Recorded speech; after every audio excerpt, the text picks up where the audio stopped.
Suspendido ang pasok sa ilang mga lugar sa Luzon bilang paghanda naman sa posibleng maging epekto ng bagyong Paulo. Sa Ilocos Region, all levels na walang pasok sa lahat ng antas sa pribado at pampublikong paaralan. Sa Solsona, sa Ilocos Sur, Tagudin, sa Ilocos Norte, gayon din sa buong La Union at Pangasinan.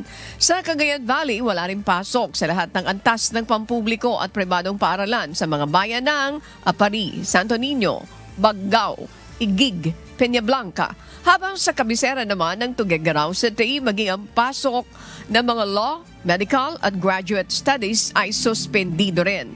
All levels din na walang pasok sa public at private sa Casibo, Nueva Vizcaya at sa lalawigan ng Isabela. Sa Nueva Ecija, all levels sa public at private ang walang pasok sa Cabanatuan City at Santa Rosa, habang ang bayan ng Peñaranda walang face-to-face classes pero magpapatuloy ang online o modular learnings. Samantalang wala ring pasok ngayon sa lahat ng antas sa Lopez, Quezon, habang sa Angeles City, Pampanga ay mula sa preschool hanggang senior high school sa mga pampublikong paaralan lamang ang walang pasok.